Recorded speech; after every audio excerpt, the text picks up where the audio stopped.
Hello students, welcome to my channel.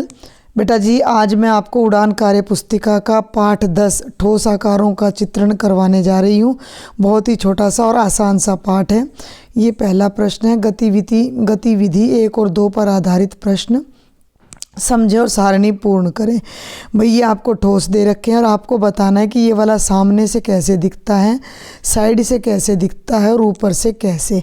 पहला ठोस है घन। घन बताऊं तो लूडो की गोटी। ठीक है भाई, ये लूडो की डाई है। सामने से कैसी दिखेगी? वर्गाकार। साइड से कैसी दिखेगी? वर्गाकार। ऊपर से कैसी दिखेगी? वर्गाकार। अब यहाँ आ जाओ, कौन सी आकृति है जो सामने से भी आयत है, पार्श्व यानी साइड से भी और ऊपर से भी? तो घन का ही बड़ा भाई जिसे हम बोलते हैं घनाभ, ईंट, अलमारी, संदूक, दीवान, आपकी किताब, इसको बोलते हैं घनाभ, जो कि हर तरफ से आयताकार होती है। क्लियर है? ये दोनों नोट कर लिए। अब मैं साफ कर रही हूँ। अब आगे आ जाओ तीसरे पर। ऐसी कौन सी आकृति है जो सामने से आयत है, पार्श्व यानी साइड से भी आयत है और ऊपर से वृत्ताकार है? तो बेटा जी, जब आप किसी पाइप को देखोगे, पानी के पाइप को, तो वो सामने से भी आयताकार दिखेगा, साइड से भी, लेकिन ऊपर से वृत्ताकार, जिसे हम गणित में बेलन बोलते हैं। बेलन। ठीक है, अब इस पे आ जाओ। कौन सी आकृति है, कलर बदल दूं मैं, कौन सी आकृति है जो सामने से वृत्त, साइड से भी वृत्त, ऊपर से भी वृत्त? तो वो आकृति होती है आपका स्फीयर, जिसे गणित में बोला जाता है गोला। हो गई ये चारों भाग। पांचवें पर आ जाओ भाई। देखिए अब जरा ध्यान पूर्वक। ये कहता है कि कौन सी आकृति है, थोड़ा सा मैं इसको एक बार दोबारा यहीं लाना चाहूँगी, थोड़ा सा एनलार्ज कर लेती हूँ। देखो, सामने से भी त्रिभुज, साइड से भी त्रिभुज और ऊपर से भी त्रिभुज। तो वो आकृति मैं आपको बना के दिखाती हूँ। पहले इनको मिटा दूँ मैं, त्रिभुजों, इन एरोज़ को। ये देखो भाई, ये हो गया साइड से त्रिभुज। ठीक है, और ये हो गया हमारा, एक मिनट भाई, ये हो जाता है हमारा, थोड़ा सा इसको दोबारा लेते हैं इस आकृति को। ये हो गया हमारा साइड से त्रिभुज, ये हो जाता है दूसरी साइड से त्रिभुज, और ये हमारा हो जाता है एक और त्रिभुज। ठीक है भाई, ये है वो आकृति। आप देख सकते हो, इधर से भी त्रिभुजाकार है, साइड से भी त्रिभुजाकार है, ऊपर से भी त्रिभुजाकार है। इसे हम इंग्लिश में टेट्राहेड्रन बोलते हैं और हिंदी में बोलते हैं चतुष। ये आधा श है षटकोण वाला, चतुष फलक, 4 फलक। एक हिस्सा हमें दिख नहीं रहा, वो भी त्रिभुजाकार है।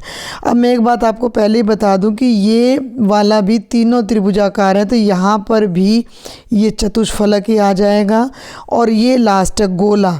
गोला देखो, सामने से वृत्ताकार, पार्श्व से भी वृत्ताकार और बेटा जी ऊपर से भी वृत्ताकार होता है। तो ये आपका पहला प्रश्न था। अब हम चलते हैं दूसरे प्रश्न पर। क्या है दूसरा प्रश्न, उसको देखो। क्या दो तरफ के दृश्य देखकर आप ठोस का नाम बता सकते हो? तो हम नहीं बता सकते भाई। सामने से दिख गया, साइड से, ऊपर से दिख ही नहीं रहा, तो हम नहीं बता सकते ये क्या आकृति बनेगी। घन के फलक, लूडो की डाइस के फलक बता सकते हो? हाँ। अब ये कहता है संख्या में, तो भैया 6 होते हैं। यदि एक शंकु को लगातार क्षैतिज रूप से काटा जाए तो क्या प्राप्त होगा? शंकु माने आइसक्रीम की जो कोण होता है वो, क्षैतिज माने इस तरीके से काटें, तो हमारे पास केवल एक वृत्त बचेगा, वृत्त। ये थी प्रश्न संख्या 2। तीसरा भी यही है, सोचो और बताओ। सोचो और बताओ। ठीक है, क्या बताना है कि ये ठोस का नाम है घनाभ ऊर्ध्वाधर, यानी कि भाई घनाभ ही बना दूं मैं, पहले तो आपको यहाँ घनाभ ही बना दूं। ये घनाभ बन गया। ऊर्ध्वाधर का मतलब होता है कि वर्टिकल, ऊपर से नीचे अगर मैं इसको काटूं तो मुझे क्या मिलेगा? ऐसे काटूं तो, ऐसे काटूं तो मुझे मिलेगी आयत, और क्षैतिज का मतलब है कि बाएं से दाएं या दाएं से बाएं अगर मैं ऐसे काटूं तो भी मुझे क्या मिलने वाला है, आयत। तो यही आपने इस प्रश्न में बताना है कि किसी भी ठोस आकृति को क्षैतिज काटे तो क्या मिलेगा और ऊर्ध्वाधर काटे तो क्या। तो घनाभ को तो किधर से भी काट लो, आयत मिलेगी। अब आगे आ जाओ। दूसरे भाग में ठोस का नाम नहीं दे रखा, लेकिन ये बताया है कि अगर ऊर्ध्वाधर यानी कि ऊपर से नीचे काटोगे तो आयत है और क्षैतिज यानी बाएं से दाएं काटोगे तो वृत्त है। तो वो ये आकृति है आपकी। देख लो, बाएं से दाएं ऐसे काटोगे तो वृत्त मिलेगा, ऊपर से नीचे काटोगे तो आयत। तो ये आकृति हो गई बेटा जी बेलन। तीसरे भाग में आ जाओ। वृत्त, हर तरफ से जो वृत्त होता है काटने पर कैसे भी काट लो। गोला, फुटबॉल ले लो ना, आपके घर में फालतू की गेंद पड़ी होगी, उसको ऐसे भी काटना और ऐसे भी। उसका जो अनुप्रस्थ काट बोलते हैं उसको, यानी कटने के बाद जो हिस्सा ऊपर दिख रहा है वो वृत्ताकार दिखेगा। अब बच गए भाई इस प्रश्न के और इस चैप्टर के भी केवल 2 ही भाग। शंकु, शंकु है हमारा पहला भाग। थोड़ा सा इसको छोटा कर लूँ ताकि आपको समझ आ जाए। शंकु ये है, अभी ये शायद आ भी चुका हो। शंकु को ऊपर से नीचे काटो तो जो हिस्सा सबसे ऊपर दिखाई देगा वो त्रिभुजाकार होगा, लेकिन बाएं से दाएं काटोगे तो वो हिस्सा वृत्त हो जाएगा। और अब हमारा लास्ट आ जाता है त्रिभुजाकार प्रिज्म।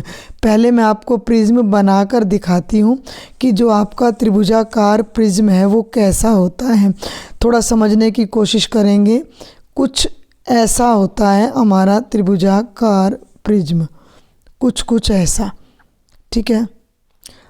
यहाँ से भी एक लाइन ऐसे जाएगी, ऐसे और ऐसे, यानी कि एक त्रिभुज तो ये आगे हैं, एक त्रिभुज पीछे हैं और बाकी सारे हिस्से इसके आयताकार हैं। तो जब इसको ऊर्ध्वाधर यानी ऊपर से नीचे काटोगे तो आपका बचेगा त्रिभुज, लेकिन जब आप इसे बाएं से दाएं यानी लिटाकर काटोगे, लेटने के तरफ से काटोगे तो जो आकृति आपको मिलेगी बेटा वो आप समझने की कोशिश करें। वो एक समलंब होगा जिसकी 2 भुजाएं समानांतर होती हैं और 2 भुजाएं असमानांतर होती हैं।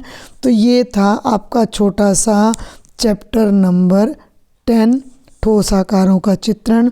अगर समझ आया हो तो अपने ज़्यादा से ज़्यादा फ्रेंड्स को आपने शेयर करना है और चैनल को सब्सक्राइब किए बिना बैक नहीं करना है। Thank you.